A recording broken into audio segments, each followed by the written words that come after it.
안녕하세요. 경제 읽어주는 남자 김광석입니다.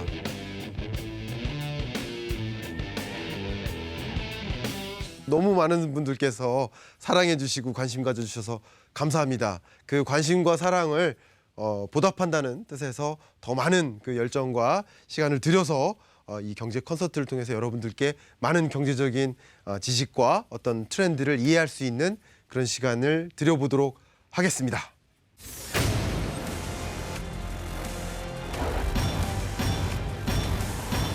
경제를 보고 살아요. 2019년 경제를 결정점이다라고 표현을 했죠.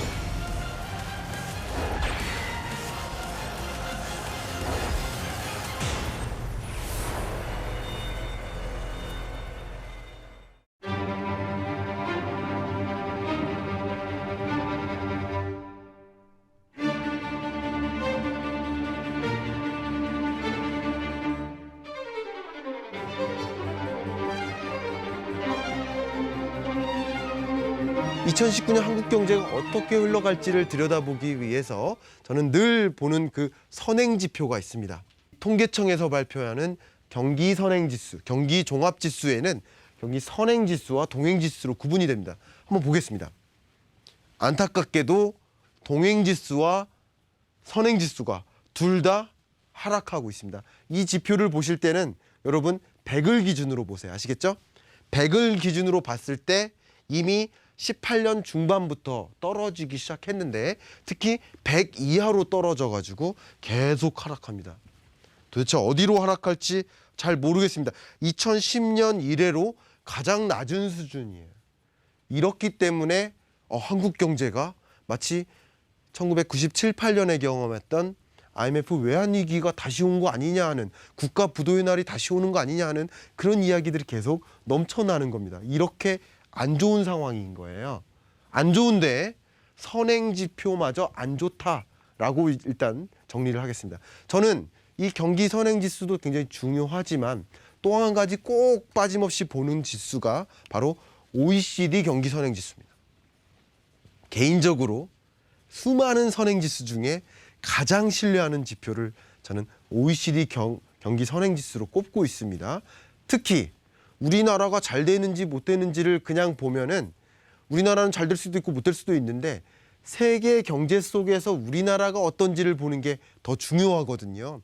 자, 우리나라의 경제 성장률을 보면 경기 선행지수를 보면 101.1에서 99.1로 어떻게 되고 있습니까? 하락하고 있어요. 하락하고. OECD 경기 선행지수. OECD 경기 선행지수는 대략 6개월 후에 그 나라 경제 수준을 보여주는 거예요. 근데 이게 99.1로 계속 하락하고 있으니까 우리나라 6개월 후에도 그렇게 좋지 않겠구나 하는 생각을 해볼 수 있겠죠. 그런데 다른 나라랑 잠깐 비교해 볼게요. 상대적으로 미국은 우상향하는 모습을 그리고 있습니다. 그렇죠. 그리고 중국은 하락했다가 반등하기 시작했습니다. 그렇죠. 그런데 우리나라는 계속 떨어지고 있어요. 다시 말하면 세계 경제가 안 좋은데, 세계 경제가 좋다는 거 아닙니다. 안 좋은데, 그리고 주요국 경제가 그렇게 안 좋을 것 같은데 특히 우리나라는 더 안 좋네. 그래서 폭풍이라고 제가 강조를 했던 겁니다.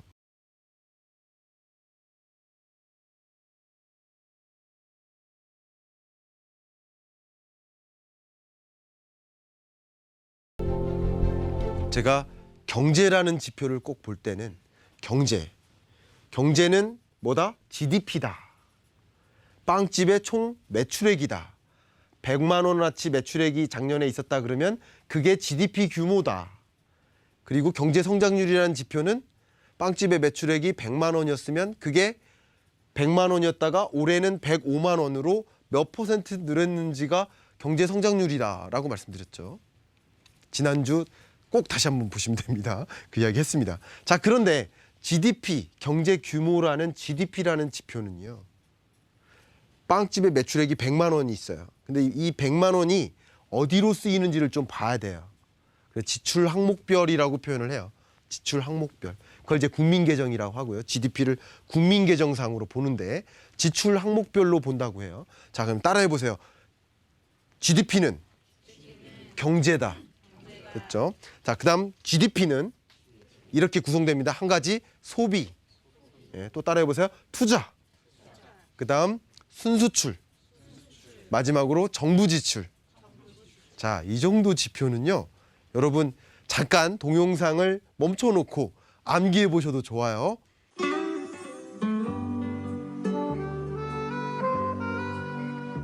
제발 이 정도는 꼭 알고 사셔야 된다라고 제가 엄청나게 강조하고 살죠.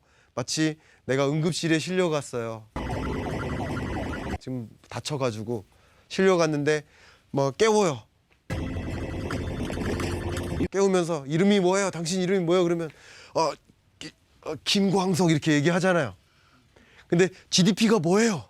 물어보면 그렇게 답변하실 수 있어야 돼요. 죽어가면서도 아셨죠? GDP는 소비 더하기 투자 더하기 순수출 더하기 정부 지출입니다. 라고 할 수 있어야 돼요. 그 정도로 아셔야 된다고. 제가 강조합니다.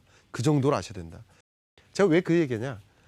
GDP는 다시 소비, 투자, 순수출, 정부 지출인데 다시 말하면 경제 성장률이라는 이 그래프는 소비, 투자, 정부 지출, 순수출의 증감률의 평균치겠죠. 이해가시죠? 평균치인 거예요. 마치 그 반의 평균 성적이 뭐 85점이다. 그럼 어떤 애들은 뭐 90점, 100점도 있지만 어떤 애들은 60점, 당신 50점. 예? 그런 게 있잖아요. 그런 것처럼 경제 성장률이라는 그래프 아까 보셨죠? 경제 성장률이라는 그림이 있다 그러면 거기를 상회하고 하회하는 애들이 있는 거예요. 이따가 경제 성장률이라는 그래프를 제대로 보여드릴 겁니다. 미리 말씀드리면 2017년은 3.1, 2018년은 2.7, 그리고 2019년은 2.5 이렇게 됩니다. 아시겠죠? 자, 그러면 2.7 정도의 증가율을 보인다. GDP가. 근데 거기를 구성하고 있는 한 가지가 소비라고 했고요. 이게 초록색이 소비입니다. 그 다음 거기를 구성하고 있는 중요한 것 하나가 투자입니다. 투자에는 크게 두 가지로 구분됩니다. 투자는 설비 투자와 건설 투자로 구분된다. 아시겠죠? 투자는 설비 투자와 건설 투자. 그러면 투자하고 소비하고 뭐가 달라요? 질문 드리면 제가 답변 드릴게요. 소비는 만약에 댁에서 노트북을 샀어요. 그럼 그건 소비예요.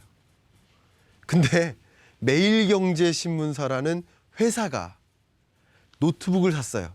그건 설비 투자입니다. 이해 가시죠? 투자와 소비는 다른 거예요. 다시 말해 투자는 간단히 말씀드리면 다른 추가적인 다른 생산을 위해 필요로 하는 거예요. 이해 가시죠? 예, 그렇기 때문에 다릅니다. 근데 투자가 어떻게 되는지 그리고 또 하나가 건설 투자가 어떻게 되는지를 보면 이게 투자가 어떻게 진행되는지를 보는 거예요. 이해 가셨죠? 그런데 설비 투자가 어떻습니까? 막 떨어집니다.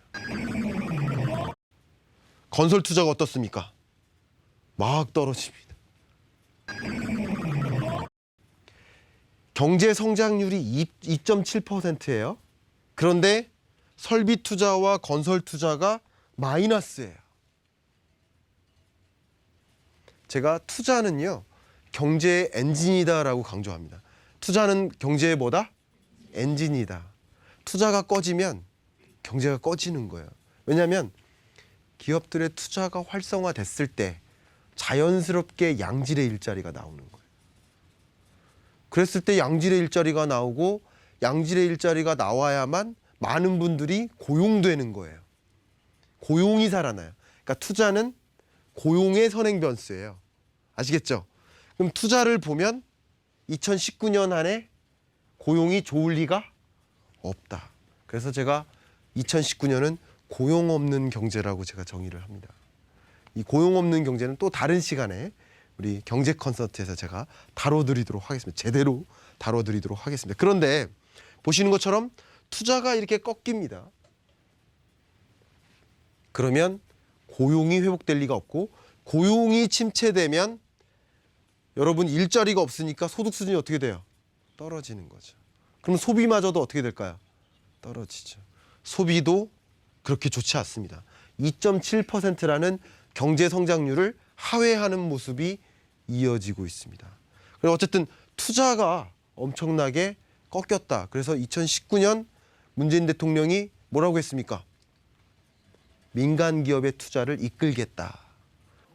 지역 밀착형 생활 SOC 등 내년 예산은 역대 최고 수준인 61% 이상을 상반기 중 조기 집행하고 공공기관 투자도 올해보다 9조 5천억 늘리겠습니다.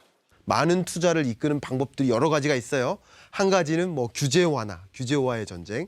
그래서 규제를 없애서 많은 신산업으로 적극적으로 투자할 수 있도록 하는 거. 그런 것들이고요. 정부의 예산안이 국회를 통과하면서 발표됐는데 SOC 예산을 줄이려다가 늘리는 걸로 바꿨습니다. 건설 투자를 늘리도록 하려는 거예요. 이거는 이제 정말 발등에 불이 떨어진 거예요. 이해 가시죠? 그렇기 때문에 그런 특단의 대책들을 가져왔고 2018년까지만 해도 뉴턴 기업, 왜냐하면 많은 기업들이 다 어디에요? 나가요. 나가서 생산해요. 나가서 기업 경영해요. 한국에선 도저히 규제도 많고 인건비도 계속 오르고 뭐 도저히 여기서 기업 경영하기 힘들어요. 그러니까 많은 기업들이 자꾸 밖으로 나가요. 자꾸 나가니까 일자리가 더 줄잖아요. 투자가 더 줄잖아요. 이해 가시죠? 반도체 투자가 주는 이유 중에 하나가 반도체 공장이 밖으로 나가면 투자가 주는 거예요. 자꾸 우리나라에서 공장을 짓고 공장 설비를 늘리고 이래야만 투자가 느는 거예요. 그래야 일자리가 생기는데 자꾸 기업들이 나가요. 그럼 불러들여야 되겠죠. 그럼 어떻게 불러들여요? 유턴 기업 지원 정책이라고 합니다. 그러니까 유턴하는 기업들한테 인센티브를 주는 거예요. 자금 지원도 해주고 세제 지원도 해주고 하면서 유턴하는 기업들아 내가 지원해 줄 테니까 제발 좀 돌아와 하는 거예요. 그런데 이게 여러분 놀라지 마세요. 이 강연을 듣고 계신 경할몬 여러분들만 알고 계세요. 아시겠죠? 다른 분들한테 얘기하지 마세요. 이게 2018년까지만 해도 그 대상이 중소기업들로만 제한되어 있었어요. 근데 2019년부터는 대기업에게도 그 똑같은 지원을 해주기로 바꾼 거예요. 이게 뭐예요? 투자를 늘리기 위한 방향의 정책들이다. 제가 이런 것들을 나열하기 시작하면 아마 저한테 30분이 아니라 한 300시간 주셔야 다 이야기해 드릴 만큼 정말 많은 친기업적인 정책들이 많이 생기는 겁니다. 이해 가시죠? 정책의 방향성이 많이 바뀌고 있는 거예요. 왜냐하면 경제가 뭐하니까? 네, 폭풍이니까.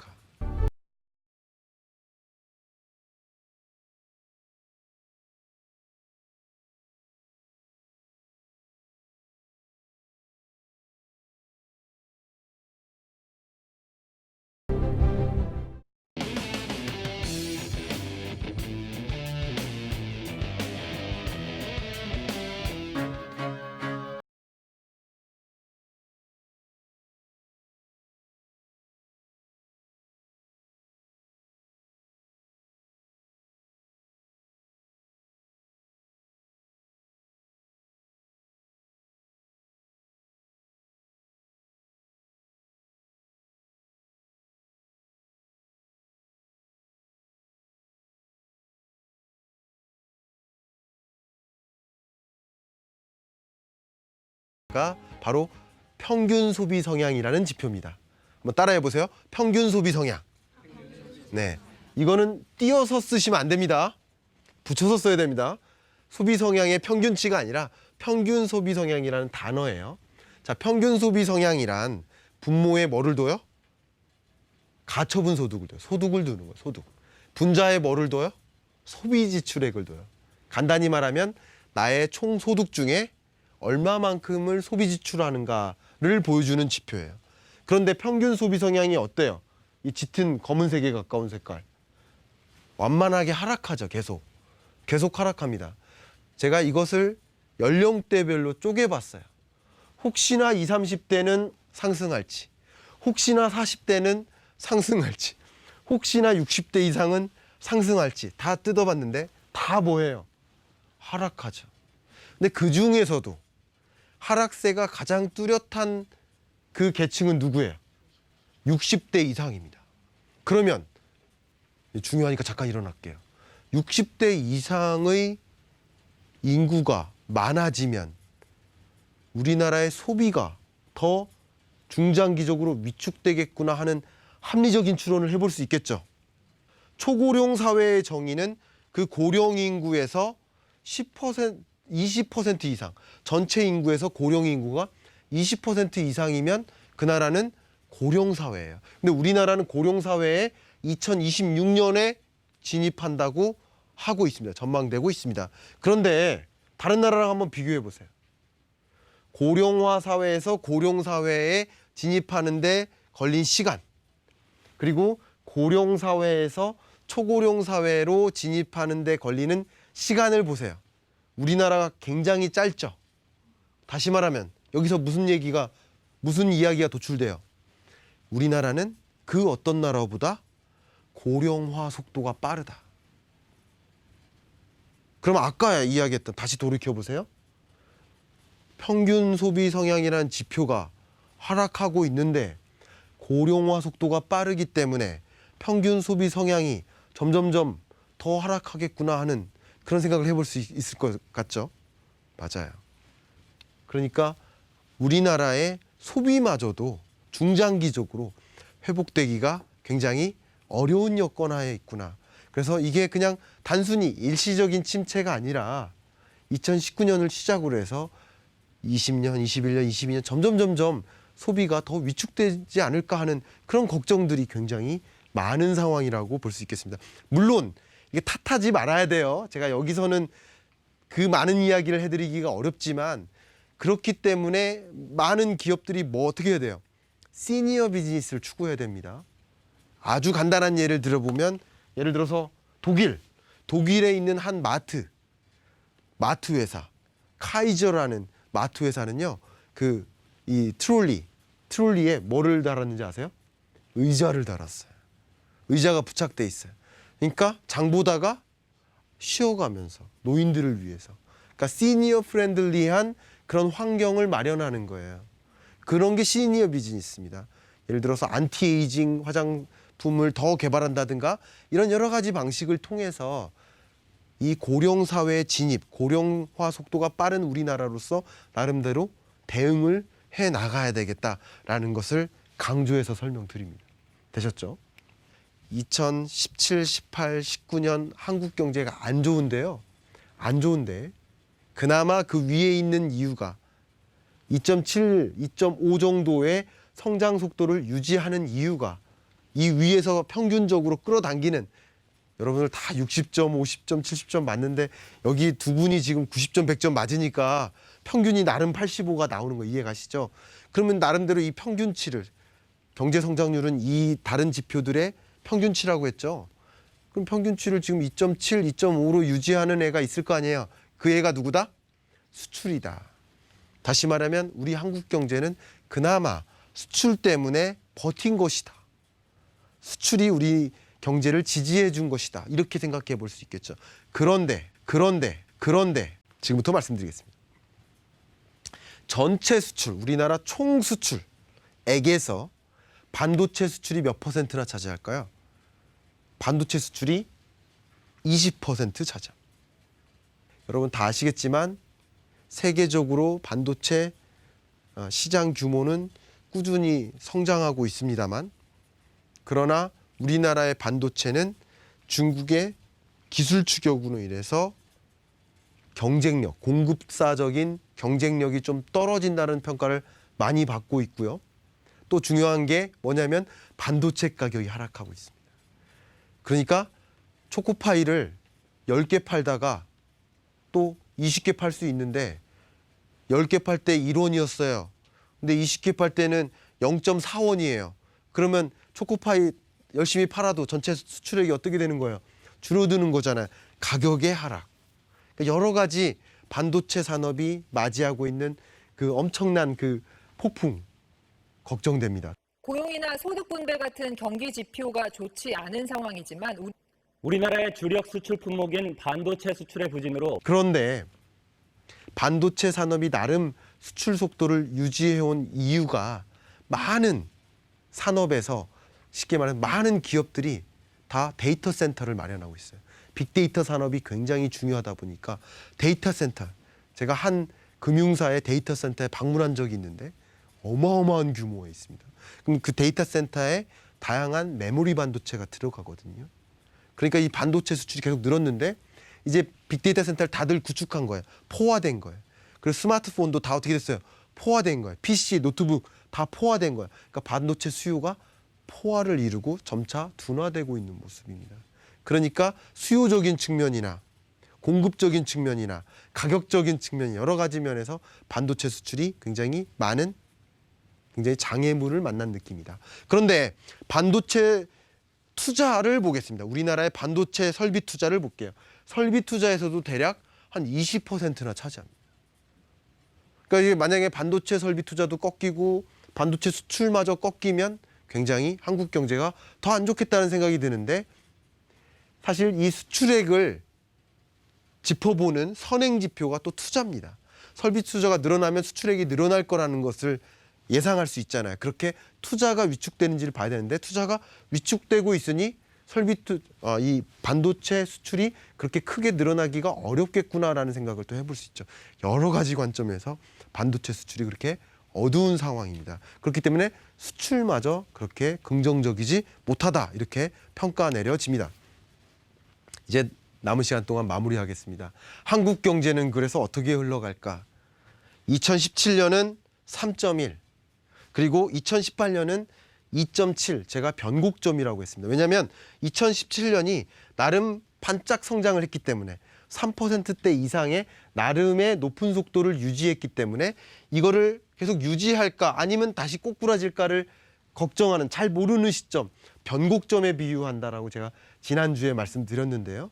근데 확실시되는 하강 국면이 확실시되는 2019년은 2.5 정도를 전망하고 있습니다. 이렇게 하강 국면이 명확하게 드러나는 그런 모습이다. 그래서 제가 2019년 경제를 뭐라고 정했습니까? 결정점이라고 표현했죠. 하강 국면이 확실시 결정되는 이 지점, 이렇게 하강 국면에 처해 있다. 지금부터 우리가 해야 될 건 뭐냐면 2019년에 펼쳐질 여러 가지 중요한 이슈들, 그 이슈들 중에서 어떠한 위험 요인이 있고 어떠한 기회 요인이 있는지를 면밀히 들여다봐야겠죠.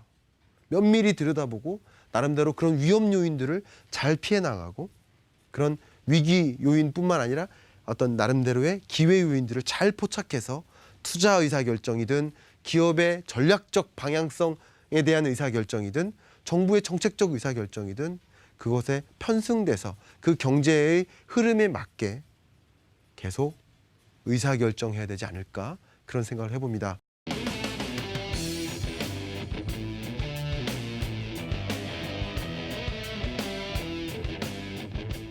김광석의 경제 콘서트 마무리하겠습니다.